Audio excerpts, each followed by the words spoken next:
assistance. They actually refuse to actually be transported to Riverside to go into a shelter so we can go ahead and engage the services. I was thrilled that DPSS moved to Moreno Valley, which brings these services closer to our residents and closer to our homeless. The funding right now, we're depending on the county and working with the county. Some of our CDBG grant money is actually going to different organizations that help fund mental health. Mr. Sadiq? Yeah, in that aspect, Mr. Jensen's absolutely right. Majority of our funding does come from the county, but there's other resources as well as private entities that can also help. News from Edgemont, Sean 14, that she's a big advocate for what I believe the March Cure Life facility is going to bring in a lot of, I think it's 150 bed outpatient, inpatient treatment facility. So we're on the right path of doing it. Now, as always, getting money is very, very hard. You got to make hard decisions. I'm sure Mrs. Jensen's aware of being a council member, but you have a lot of mental illness in this country, and we need to do that. We need to fund it the best way we can. Now, if it's more important to fund more warehouses, I don't know how we're going to do that. And this is not a hit on the WLC or anything like that. I'm saying any other additional warehouses. We need to pivot and help our residents here in Moreno Valley, especially here in Edgemont. Ironic that you would hit on that. About a year or so ago, the WLC was a very controversial topic here in Moreno Valley.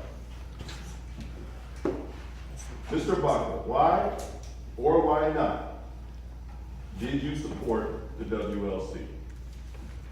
Well, I supported the WLC because at the time, starting with Skechers, our community was devastated with unemployment, and we needed the jobs desperately. And at that point, it was any job is necessary at that point to bring down the unemployment rate.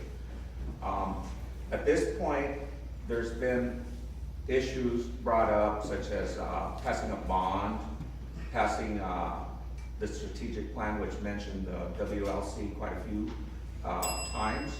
And I feel that again, we need to keep the developers' promises in check. I believe we need to review the tapes of the hearings and remember exactly what the promises were made. And now compare them to where we're at today with the strategic plan and with the so-called bond. Mr. Sadiq? Well, there's a lot of confusion of if I supported or was against the WLC.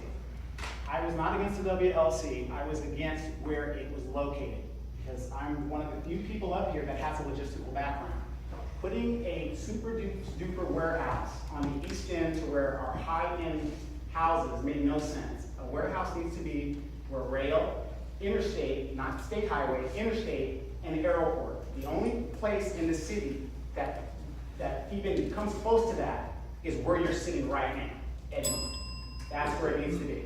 So the WLC, for whatever it's worth, it's in the wrong location. Now, if it's going to bring the jobs that it promises, time will tell. But if I'm elected, my job at that point would be using my expertise to make it work to the best of my ability at that point. But how many warehouses does Moreno Valley really need? If you look at Ellsworth, there's a huge complex right there on Ellsworth, and if I'm not mistaken, it's empty.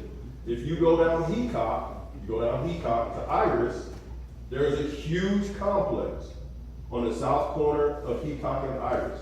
There's a big for lease sign on that warehouse. I don't know what ground is being broken for on the other side of the street, but that whole square right there, that whole block is being developed. And it looks like it's going to be a warehouse. How many empty warehouses do we have sitting in Moreno Valley right now? Why do we need any more? Mr. Sadiq.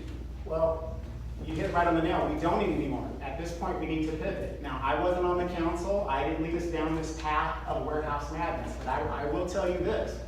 We're here now. And the only way that we can get out of this is to bring the supporting infrastructure.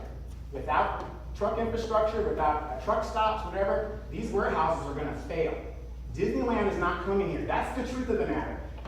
I'm not on the council, I'm not privy to a lot of information, but anybody that knows anything about logistics will tell you, you can't have one without the other. And for some reason in Moreno Valley, we are doing things backwards. We're putting the cart before the horse.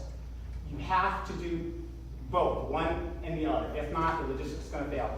We've invested here, and you need to look at some of these candidates and where they're getting their money and say, that's where they led us to. This is where we're at today. So it's a complicated issue, but we have to, at this point, we have to address the infrastructure of these trucks, because that's what's tearing up our roads, running up and down Highway. These people have no place to park. They have no place to service themselves.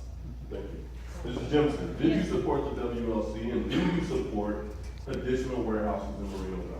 First of all, no, I did not support the WLC. I was one of two who did not, and I will tell you why.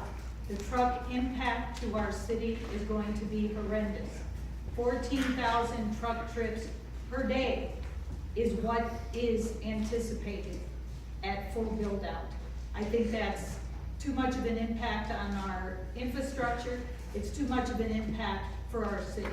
In addition to the environmental quality issues that are of concern. Let me also say that what was stated was that it shouldn't go there. It shouldn't go on the east end. Let us not forget, it's based on who the owner is and the developer. The owner chose that location, the owner of that land. The developer of that land chose that location. He didn't choose Edgemont. He didn't choose anywhere else. He chose where he wanted it because he owned the land. That is a concept we have to remember. But was Moreno Valley zoned for warehouses in that location? Because if it was not, would he not have to get city approval? Absolutely, and you're correct, required a rezoning.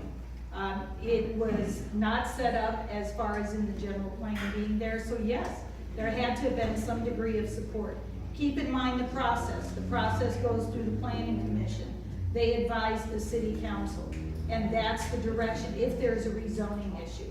As far as warehouses, also keep in mind, it's not the city council that determines what jobs come to the community.